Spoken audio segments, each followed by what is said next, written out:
চারিদিকে শুধু ওয়াও! বিশাল বড় একটা ফুলের বাগানে আসছি আজকে। তো এইখানে অবশ্য কোনো টিকিট লাগে না। এখানে যে ইচ্ছা আসতে পারে। এখানে এই ফুলের বাগানের মালিকরা কোনো টাকা পয়সা নেয় না। এটা কিন্তু ভালো একটা বিষয়।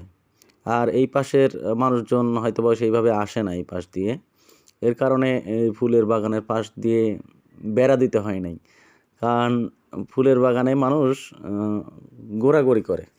ঘোরাঘুরি দৌড়াদৌড়ি করে এবং সর্ষে ফুলের যে ভূত সেগুলা ওই ভিতরে নেমে পড়ে। এর কারণে এই বাগান মালিকরা বেড়া দেয়। এনারা খুঁটি-টুটি পুঁতছে কিন্তু মনে হয় বেড়া দেওয়ার প্রয়োজন পড়ে নাই। হয়তোবা এই দিক দিয়ে ওইভাবে মানুষ আসে না এখনও।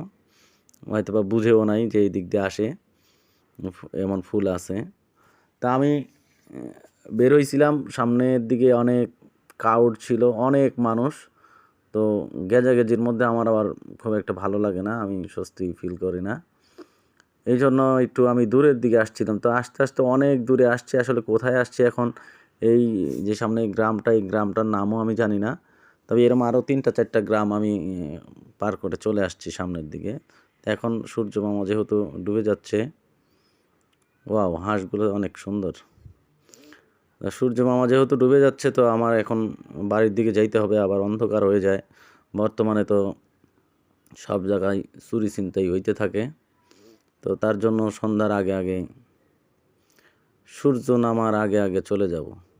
একটা জিনিস লক্ষ্য করলাম, আজকে আমাদের এলাকায় হেলমেট পরা মানুষ দেখলাম। বাইকে চালাচ্ছে হেলমেট পরে, বিষয়টা খুব ভালো লাগলো। হেলমেট আসলে মানুষ পরতেই চায় না আমাদের অঞ্চলে দেখি। আসলে বেশি দূর যায়ও না, এই জন্য হয়তোবা পরে না। হয়তোবা শহরে গেলে পরে, গ্রামগঞ্জে হয়তো ওই জন্য পরে না। আর এই রাস্তার দুই পাশে কিন্তু সত্যি অনেক সুন্দর। দেখেন, আপনি যেদিকে তাকাবেন কোনো বাড়িঘর নাই, মাঝখান দিয়ে রাস্তা এবং দুই পাশে এই যে ফুলের বাগান, সত্যি অসাধারণ অসাধারণ। ওয়াও! এখানে কি গ্রামের ভ্যান, এই সিটগুলো খুব সুন্দর, আপনি আরাম করে বসা যায়। ও, কুকুর মামাও চলে আসছে সরিষা ফুল দেখতে। এই রে, এদিক দিয়ে দেখি যে প্রাইভেট কারও চলে দেখি। এরাও হয়তো বা ঘুরতেই আসছিল। ওই যে দেখেন, আমি বললাম না যে সামনের দিকে যতই যাব দেখবেন যে মানুষ আর মানুষ। ওই যে ওনারা যেসব, ওই যে সামনে দেখা যাচ্ছে, মানে ক্যামেরাতে দেখা যাচ্ছে কিনা, সামনের দিকে দেখেন ওই যে ফুলের বাগানের মধ্যে মানুষ ঢুকে পড়ছে, সর্ষা ফুলের ফুল। এদিক দিয়ে পানি ডেঙ্গায় তারা গেছে কি করে রে? এ পাশে তো পানি, তারা ওইখানে গেল কি করে এত মানুষ?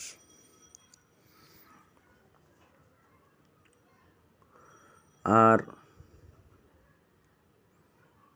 এগুলো হয়তো বা রিজার্ভ করে নিয়ে আসছে। অনেক মানুষই এখানে আসে সরিষা ফুলের এই সিজনটাতে, বিশেষ করে শীতকালে এই ফুলগুলো ফুটে। আর চলন বিলের একটা বিষয় যে এখানে শুধুমাত্র 2টা ফসল হয় মোটামুটি, তাই একটা হচ্ছে সরিষা আর একটা এই বুড়ো ধান হয়। ও, এইখানে দেখি আরও পুরা ফ্যামিলি চলে আসছে। দেখেন, আপনার যেদিকে চোখ যায় শুধু আপনার ফুল আর ফুল। আর আমার বাইকটারও আজকে ফার্স্ট ট্যুর বলা যায়।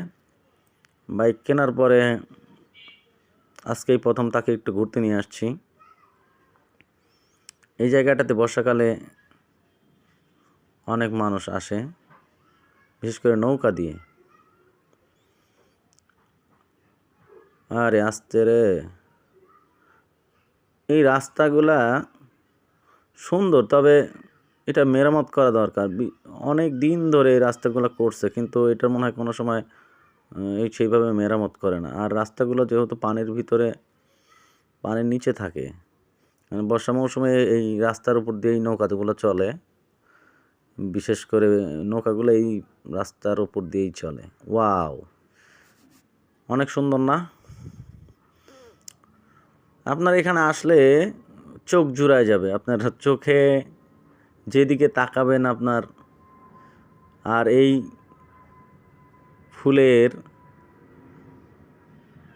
শেষ কোন দিকে আপনার চোখ যত দূর যায় আপনার চোখের লেন্সে আপনার ধরবে না কত সরিষা ফুল এখানে আছে। আর এই যে আমি বললাম যে এই সামনের দিকে অনেক মানুষ, এই যে ওই দেখেন এই মাঝখানে চলে গেছে। আরে বাবা, মাঝখানে কেন যাইতে হবে? রাস্তার পাশেই তো একদম ফুলগুলা, শুধু শুধু ভিতরে যায় মানুষের ফসলগুলো নষ্ট করলে কেমন হয় না? এই জন্যই মাঝে মাঝে দেখতাম আমি যে এই দিক দিয়ে বেড়া দিত, বেড়া দিয়ে রাখতো যাতে মানুষ ভিতরে না যেতে পারে। ওই যে চলে গেছে।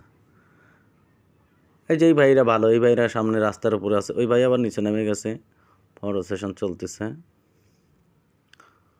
এই যে রাস্তায় দেখেন কি পরিমাণে মানুষ, মানে যে অনেক মানুষ, সবাই আসে, কারণ এখানে তো কোনো টিকিট লাগে না। টিকিট ছাড়া আপনার একটা রিসোর্টের মতো হয়ে আছে বর্তমানে। সাপড়ি দেখি যে সব জায়গায় আছে, এটা গ্রামগঞ্জে সব জায়গায় সাপড়ি আপনি পাবেন। বাইকের মধ্যে হলার লাগাই নিছে একটা, নিয়ে হোঁ হোঁ করতে করতে যায়। আসলে এদের নিজেদের কি মনে হয় বা কেমন ভালো লাগে এটা আমি আসলে বুঝি না। বাইকের সাউন্ড এত বেশি হইলে তাদের কি মজা লাগে আল্লাহই জানে। এক যাক, এখানে যে রাস্তা আবার ভেঙে গেছে। আর আমি এই যে এক্স ব্লেড বাইকটা বিক্রি করে বর্তমানে একটা হর্নেট 2.0 কিনছি। তো এটার ভিডিও সামনে দিব ইনশাল্লাহ। আর এটার ভালো মন্দ দিকগুলো আমি আপনাদের বলবো। তবে যারা কিনতে চাচ্ছেন আরও কিছুদিন পরে কিনেন, তাহলে এই যে ওনারা বুদ্ধি করে এই যে বেড়া দিয়েছে, আমি বলছিলাম না যে এই যে বেড়া দিয়ে রাখে, কারণ হচ্ছে মানুষ নেমে যায় ফুলের মধ্যে, এবং এই মালিক পক্ষরা এতে অনেক রাগ করে। রাগ করবে না কেন, এগুলা তো ফসল, এগুলা তার যেই আপনার, এটা পার্ক না, এখানে আমি বললাম না যে টিকিট কাটিয়ে তো আর দেখতে আসে নাই। এই অঞ্চলের মানুষের উচিত যে এখানে টিকিটের ব্যবস্থা করে দেওয়া, যে ভাই আমার ফুলের ইয়ের মধ্যে আসবেন, সরিষা ফুলে আসে আপনি এই সরিষা ফুল ধরে ছবি উঠবেন, সরিষা ফুলের মধ্যে শুয়ে ছবি উঠবেন, তাহলে পরে টাকা দিতে হবে, তাহলে পরে হয়তো বা তাদের পোষাবে।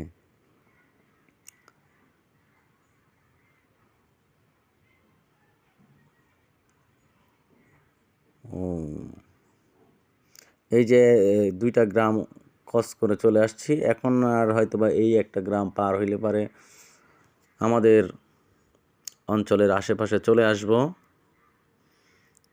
এখান থেকে নর্মালি যে আমাদের যে অঞ্চল থেকে মানুষজন আসে বা আমরা যারা আসি, এই সামনেরটুকু এই জায়গাটাতেই আমরা আসলে বসি বা ঘোরাঘুরি করে এই জন্য।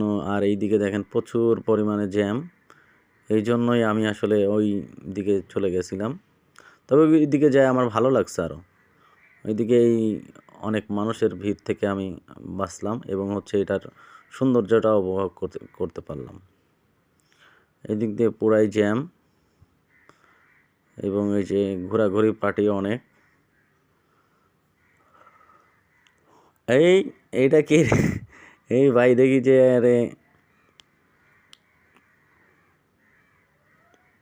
টেডি বিয়ার সেজে আসছে। ওয়াও, সব মানুষ, আর এই যে সরিষা ফুলের মধ্যখানে চলে গেছে। একটা ঈদের একটা ফিল হচ্ছে, মনে হয় ঈদের সময় যেমন চলন বিলে অনেক মানুষ আসে, তবে মানুষগুলো আর একটু সামনে আসে। ঈদের সময় তো আর এইদিকে আসতে পারে না, সেই সময় নৌকা দিয়ে আসে। আর এখন এই যে এই বিলের মাঝখানেও জ্যাম পড়ে গেছে, এই যে মানুষ সরিষা ফুলের মধ্যে। এরা আবার হচ্ছে,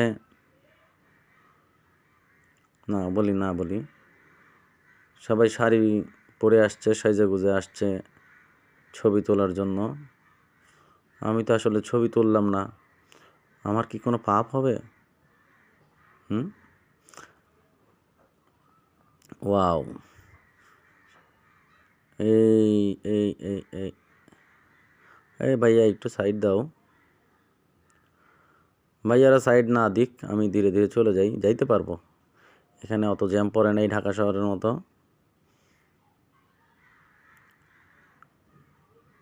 তবে গ্রামে আসলে এই ভ্যানগুলোকে আমি প্রচণ্ড ভয় পাই, মানে এদের আলোগুলো এত তীক্ষ্ণ আলো, আপনার বাইকের আলো দিয়ে কিছু কাজ হয় না। আর আমার বাইকের, এই জন্য আমি আরও কিছু দেখি না চোখে। আর এইটা হচ্ছে আপনার বর্ষা মৌসুমে এই পর্যন্তই আসা যায়। এরপরে এই যে বাজারটা দেখা যাচ্ছে, এটা মূলত বিলসা এই জায়গার নাম। এখান থেকেই মানুষ ওই নৌকা টোকা ভাড়া পাওয়া যায়, এখান থেকেই মানুষ নৌকা ভাড়া করে বিভিন্ন জায়গায় ঘুরে বিলের মধ্যে। পুরাই একদম, আজকে আরও রোদ উঠছে মেলাদিন পরে, বললাম না যে এই জন্য মানুষ সব একসাথে বের হয়ে গেছে। ওই যে গ্রামের ঐতিহ্য, ওই যে গরুর গোবর দিয়ে বানায় রাখছে দেখেন, এগুলো দিয়েই মানুষ জাল দেয় আর মাটির চুলায় রান্না করে।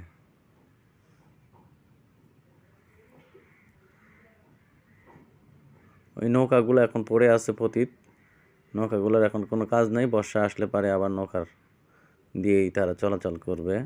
বিয়ের পরে আর কি বাইক আর বাইক থাকে না, এটা মালগাড়িতে পরিণত হয়। দেখেন এই বাইকটার মধ্যে কত কি নিছে, একটা ব্যাগ নিছে, আর একটা ব্যাগ ধরে আছে, আর একটা বাচ্চাও আছে। মানে যে যদি এইগুলা না নেন তাহলে পারে তো মনে করেন তার বাসায় গেলে পারে চুল আর মাথায় একটাও থাকবে না। আর এইখান থেকেই মোটামুটি এই বটগাছটা অনেক ছোট দেখছিলাম, অনেক বড় হয়ে গেছে। আর এখান থেকেই মোটামুটি বিলের শেষ, বা এখান থেকেই শুরু হয়, মানে আমাদের অঞ্চল থেকে এখান থেকে শুরু হয় বিলটা। আর এই সেতুটার নাম হচ্ছে মা জননী সেতু। এই সেতুটা হওয়ার আগে মানুষ ওই পাশ থেকেই নৌকায় করে বর্ষা মৌসুমে এই পাশে আসতো, মানে ওইখানেই আর কি খেয়াঘাটের মতো ছিল। বর্তমানে তো এখন রাস্তা হওয়ার কারণে ওনাদের অনেক সুবিধা হয়েছে। আর ভিডিওটি ভালো লাগলে চ্যানেলটি সাবস্ক্রাইব করে পাশে থাকবেন। আল্লাহ হাফেজ।